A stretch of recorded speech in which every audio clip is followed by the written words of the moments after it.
la place de Limo. La place de Limo, tous les jours, avec Marie Cœur de Roi. Bonjour, chère Marie. Bonjour Lorraine, bonjour à tous. Nous sommes entre femmes aujourd'hui pour vous servir.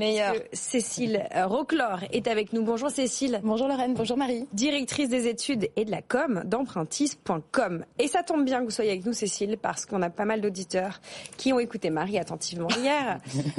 Voilà, faut-il renégocier ses taux, faut-il aller voir sa banque? Et David nous a écrit. Je vous soumets son cas et puis après, on parlera de toutes les choses dont on a à parler avec vous, Cécile. David nous écrit que sa banque lui propose un taux d'intérêt à 4,4% sur 25 ans et pour 400 000 euros d'emprunt avec 100 000 euros d'apport. C'est un bel apport quand même, on le dit à David. Carrément. Il a lu des articles de presse qui disent que certaines banques proposent du 3,8 en ce moment pour les mêmes sommes. Et il nous demande, petit conseil, sur quel levier on peut peser pour faire descendre de quelques pourcents la banque et pourquoi surtout est-ce qu'il y aurait autant de différences ? Qu'est-ce qu'on peut lui répondre, Cécile ? Alors on peut peut-être déjà commencer par lui répondre que les barèmes des banques ils sont souvent en fonction des revenus plus que du montant emprunté. C'est ça qui fait. C'est dommage qu'il nous donne pas ça. Son niveau de revenu. Le niveau de revenu, c'est vraiment le point structurant pour un barème de taux. Oui, il y a des banques aujourd'hui qui proposent au meilleur profil du 3,8%. Ce qu'il va falloir voir pour David, c'est est-ce que avec d'autres banques, il pourrait rentrer dans ces barèmes-là de taux bien mieux disant que celui qu'il a pu obtenir auprès de sa banque. C'est vrai que c'est pas, on va le dire quand même, 4,4 sur 25 ans, c'est pas tout pourri, mais c'est pas génial quand on a 100 000 euros d'apport sur 400 000 euros. Ça dépend de ses revenus et de sa situation. Si David a des petits revenus, mais en fait c'est le fruit de son épargne, il rentrera pas dans les meilleurs barèmes. De toute façon, pour se fixer, il y a qu'une règle, elle a toujours valu et elle vaut encore plus quand on a des baisses de taux, c'est de mettre en concurrence son établissement. On n'est pas obligé de passer par sa banque, on peut regarder si d'autres banques proposent de meilleurs taux parce qu'en fait ils ont des barèmes plus accommodants. On l'a vu début janvier, la moitié des banques a baissé ses taux. Ça veut dire qu'il y a une banque sur deux qui potentiellement peut vous permettre de faire 20 points de base, 30 points de base, 40 points de base d'économie, parce que les plus grosses baisses c'est 40 points de base. Et justement, Cécile, ce qui est intéressant, c'est que non seulement à la concurrence, on fait jouer cette concurrence, mais en plus de ça, on rappelle quand même le crédit immobilier, c'est pas hyper rentable quoi qu'il arrive pour la banque et que c'est un produit d'appel et d'où l'intérêt d'aller voir les autres banques. Alors c'est plus rentable aujourd'hui qu'il y a 2 ans. On est d'accord. On a reconstitué des marges. On en a même reconstitué un peu plus en se disant que potentiellement il pourrait s'ouvrir une ère de renégociation dans la foulée. Mais effectivement c'est un outil de captation de nouveaux clients pour vendre de l'équipement, pour vendre de l'épargne, pour vendre de l'assurance. Et c'est d'ailleurs ce qui fait qu'elles reviennent toutes aujourd'hui, c'est que en 2023 on a eu une année un peu difficile et qu'elles ont gagné moins de nouveaux clients. Donc elles sont prêtes à faire des efforts si le profil est là et si elles peuvent gagner en échange des domiciliations de salaire. C'est ce qu'on peut dire à David, peut-être faire jouer ça, dire je vais peut-être ouvrir un livret, Alors toujours dans une négociation en fait, il y a la balance des deux côtés, on essaye de trouver un équilibre et effectivement quand David va voir sa banque le connaît et normalement elle sait à peu près ce qu'elle peut faire avec lui, mais il peut peut-être voir ce qu'il pourrait rapatrier dans sa banque qui serait à l'extérieur, un produit d'épargne détenu dans un autre établissement. Et puis quand il va aller faire le tour des banques, s'il décide de le faire tout seul et pas avec l'aide d'un courtier, il faut qu'il mette effectivement dans la balance tout ce qu'il va pouvoir ouvrir comme produits et services qui peut donner envie à la banque de faire des décotes. Et ça va jouer sur 10 points de base, 15 points de base en fonction de l'épargne qu'il peut rapatrier. Peut-être même qu'il peut d'ailleurs réduire son apport pour effectivement mettre de l'épargne dans la banque. Et la banque aujourd'hui, elle est très attentive à l'épargne après projet. Elle a besoin d'ouvrir des produits d'épargne pour gagner de l'argent, vous le disiez Marie. Et donc peut-être qu'en fait on peut investir un peu moins dans l'achat immobilier et mettre un peu plus de côté, ça permettra de gagner sur les deux lignes. Et là, justement, comme ça nous permet d'embrayer grâce à la question de David, merci David, sur 25 ans, le meilleur taux que je pourrais obtenir en ce moment, c'est quoi ? Alors on est en dessous de 4, on va être aux alentours de 3,9 au barème. Après il y a toujours possibilité d'avoir des petites négociations. Faut se dire quand même que ce taux très très bas, il est vraiment sur des profils très haut de gamme. Très haut de gamme, Tout le monde n'y accédera pas, on va pas se mentir, on n'est pas encore rentré dans l'ère de tout le monde est à moins 4%. Moins de 4%, il va falloir un peu de patience pour ça. Mais aujourd'hui en fait, ce que ça nous apprend surtout, c'est que en fait, si vous faites un projet, il y a plus de stress, il y a plus d'épée de Damoclès au-dessus de votre tête puisque les taux taux n'augmente plus, on a atteint le plafond et donc vous pouvez vous projeter sereinement en vous disant le mois prochain je vais pas perdre 1 ou 2 mètres carrés si j'ai pas finalisé mon opération. Ouais. Et effectivement, si vous avez un projet, vous pouvez le concrétiser aujourd'hui et vous dire qu'en fait vous pourrez toujours gagner plus tard parce qu'on est dans une tendance baissière. Aujourd'hui, il y a vraiment de belles opportunités en matière de taux et les banques sont là. Justement, on va parler renégo parce que moi c'est le sujet du moment qui m'intéresse. Aujourd'hui, à date, avant de parler de ceux qui pourront négocier, renégocier demain, parlons de ceux qui ont déjà souscrit un crédit. En gros, s'il peut y avoir une petite fenêtre de tir, on va s'adresser à qui? Plutôt aux malchanceux de l'automne, quoi, en gros? Oui, clairement, parce qu'aujourd'hui, sur le papier, si on regarde les taux moyens, on n'a pas encore gagné assez pour faire une renégociation, un rachat de crédit, parce que la renégociation, c'est celle que vous allez faire avec votre banque, et en général, elle est un peu plus conciliante sur les petits écarts parce qu'elle perd moins d'argent. Si vous voulez racheter votre crédit, on parle en général de 0,7 points d'écart entre le taux que vous avez souscrit et les taux actuels. On n'y est pas encore, il va falloir encore patienter.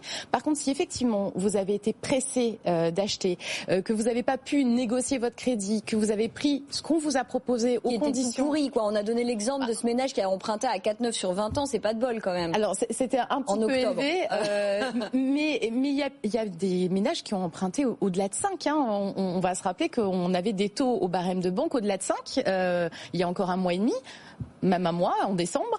Donc effectivement, potentiellement, en fait, tous ceux qui ont été pressés de se financer et qui n'ont pas pu négocier ou qui, entre-temps, ont eu des rentrées d'argent... Une promotion incroyable. Exactement, Marie. Oui, c'est la période des entretiens annuels pour négocier vos augmentations. Si vous gagnez plus d'argent, ça veut dire que dans les barèmes des banques, vous pouvez changer de catégorie. Et si vous changez de catégorie, potentiellement, vous pourriez gagner sur votre crédit. Donc en fait, faut toujours se poser la question de savoir un crédit, je le souscris et je le range pas au placard, je le souscris et je vais voir comment il va vivre avec moi. Et pour ça, il y a effectivement des fenêtres de tir dans la vie, il faut les regarder avec attention. Et donc là, on a parlé de ceux qui avaient déjà un crédit. Mais ceux qui nous écoutent et qui en veulent un maintenant. On est en train effectivement de leur dire qu'il y a des petites promos chez les banques, mais pour l'instant, on n'est pas sur un mouvement de baisse global. Pour autant, ce mouvement de baisse, il commence. Oui. Et donc, le sujet, c'est... Est-ce que vous avez d'ores et déjà dans votre boule de cristal des perspectives? Moi, j'ai pris des paris déjà à l'antenne, donc je me suis mouillée. Donc maintenant, Cécile, c'est vous la professionnelle. Moi, je ne suis rien du tout. Vous êtes courtière, donc on va prendre des paris. On est, 4,15, 4,10 en moyenne, entre 4,15, 4,20. Enfin voilà, on oscille autour de là en ce moment. 4,15 sur 20 ans, tout à fait, en taux moyen. Fin d'année, décembre.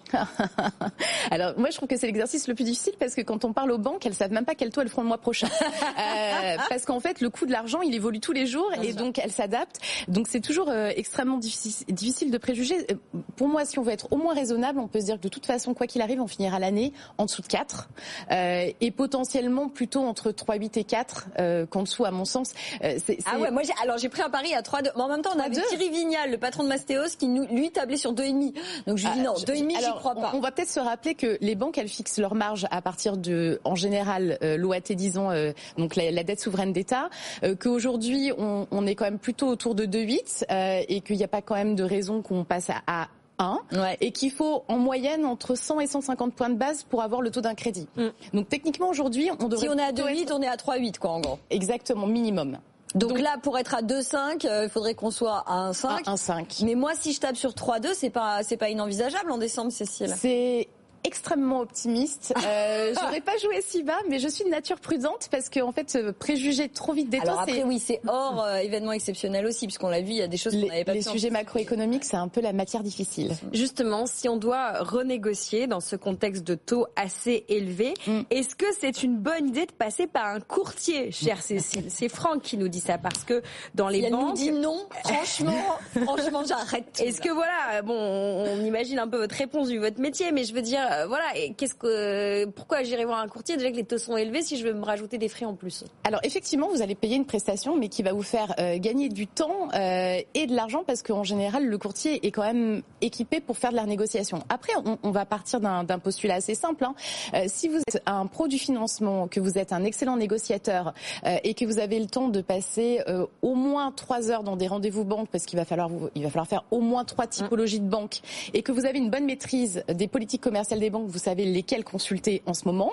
J'ai envie de vous dire, vous n'avez absolument pas besoin d'un courtier. Maintenant, si vous répondez non à une de ces questions, effectivement, ça peut être un bon investissement de choisir un professionnel du crédit qui fait ça toute la journée, qui va vous aider et vous faire gagner et du temps et de l'argent, ou vous dire que c'est pas encore le moment et que ça sera le cas dans quelques mois. Mais c'est un peu la vie du monde du courtage, c'est-à-dire qu'à un moment donné, je me souviens, j'étais pas très gentille, alors pas avec les courtiers, mais justement quand on était sur des taux à 1% où limite on franchissait le pas de la banque, on avait un crédit sans même s'être présenté, et on se disait à quoi bon se servir d'un courtier ou même d'un agent immobilier, c'était le sujet à l'époque. Et aujourd'hui, plus que jamais, est-ce que finalement, ce qui peut paraître comme un coût supplémentaire quand l'argent coûte plus cher, est-ce que finalement, justement, c'est pas une dépense qui est plus nécessaire que jamais dans ce contexte-là? Alors, plus nécessaire que jamais, vous avez raison, parce que c'est un accélérateur. Le gain financier, quand on parle de patrimoine, c'est forcément un élément très important.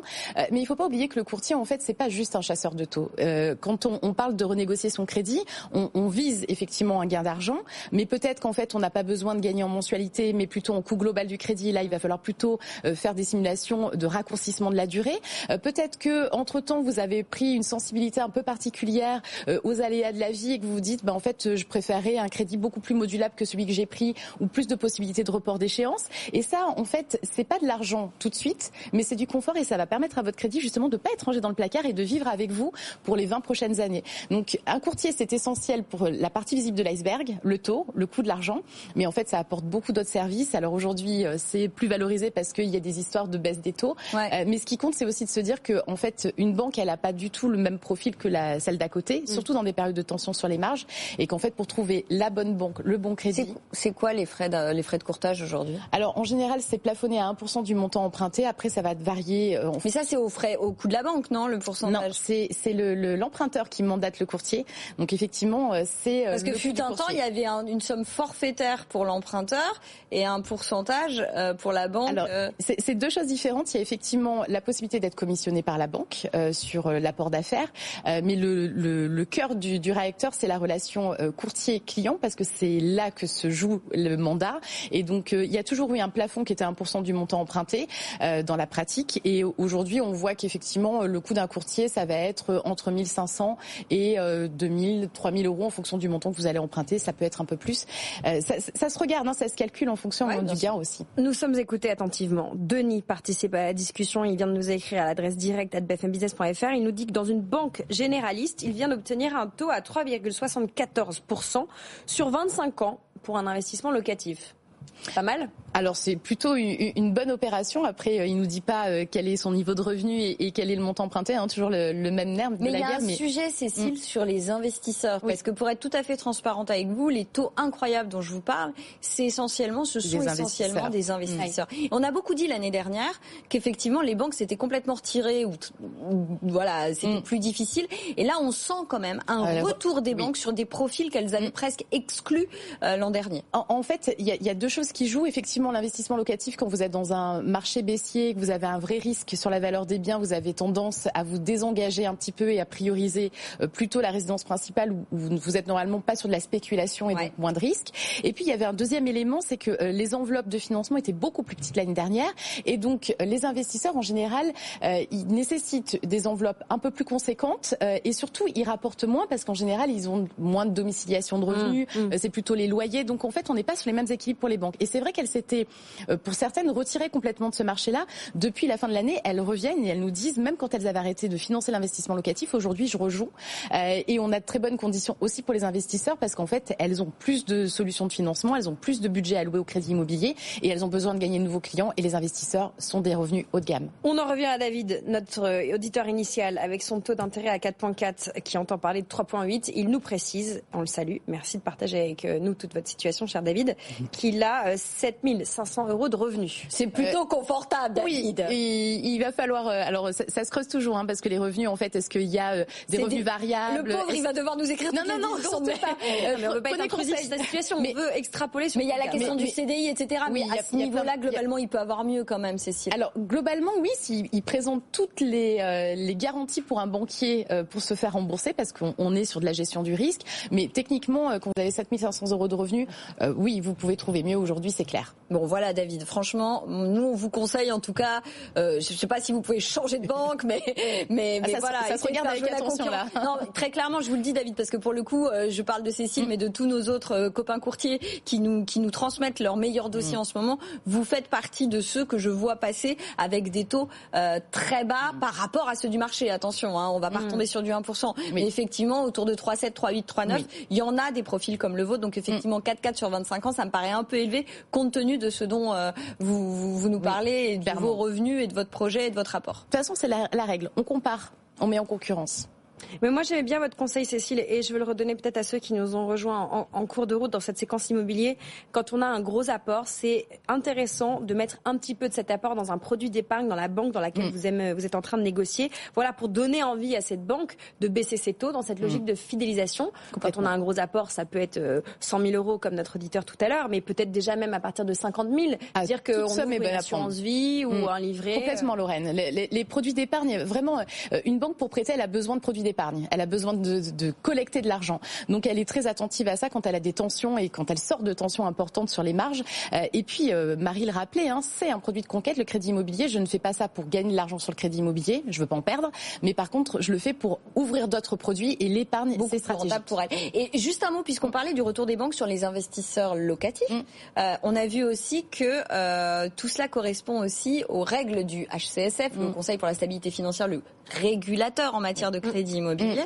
Et on voit que non seulement les banques reviennent sur ces profils qu'elles avaient un peu, et c'est un euphémisme, délaissés en 2023, il y a aussi un autre truc qui revient là, les crédits sur 30 ans. Oui, c'est il y a des enseignes plutôt régionales qui remettent à l'ordre du jour le 30 ans. Ça veut dire qu'effectivement, elles vont aller chercher dans leur enveloppe dérogatoire du HCSF. On rappelle, dans 20%, on résume grossièrement, 20% des nouveaux dossiers peuvent bénéficier de dérogations, soit sur la durée, soit sur le taux d'endettement de 35%. Donc effectivement, c'est un très bon signe. Ça prouve à quel point en fait les banques, elles ont le souhait de resolvabiliser de la demande. Elles ont besoin de gagner de nouveaux clients. Et en fait, on avait du 30 ans avant la crise, hein, c'était dans tous les barèmes. Ça s'est réduit à peau de chagrin à cause du Haut Conseil de stabilité financière qui impose des règles nouvelles. Mais on voit bien qu'aujourd'hui, les banques, elles sont prêtes à déverrouiller tout ce qui est déverrouillable pour gagner de nouveaux clients. On a même des prêts bonifiés de faux PTZ et ils sont tout à fait légaux. Hein. Il n'y a pas de risque, même s'ils sont faux. Mais des vrais. Voilà, exactement. Aujourd'hui, dans plusieurs banques, il y a une vraie volonté des banques d'accompagner le marché de l'immobilier, de redynamiser la demande, de la resolvabiliser, tout en gagnant de l'argent. Bien sûr, c'est normal, ce sont des banques, ce ne sont pas des associations. Petit warning juste sur les 30 ans, hein. On est d'accord qu'il faut bien vérifier le gap de taux hein, quand même. Ah clairement, de toute façon, tout se calcule, tout se regarde, c'est à ça aussi que sert le courtier justement à vérifier que quand vous passez d'un 25 à un 30 ans, vous prenez pas une facture énorme d'intérêt et que ça a bien un intérêt pour vous justement d'aller rallonger votre durée. Tout se regarde, réduire, augmenter la durée, l'apport, tout ça. Tout se regarde. Merci mesdames, merci Cécile Roclor d'avoir été avec nous de l'équipe Empruntis, merci Marie Cœur de Roy et merci à vous auditeurs, auditrices de partager avec nous vos situations sur lesquelles on peut dérouler une réflexion, parfois parcellaire, mais au moins dérouler une réflexion concrète. Vous restez avec nous, on va continuer à parler très concrètement de votre argent, on va parler d'assurance vie, les bonnes décisions à prendre en 2024 et puis simplement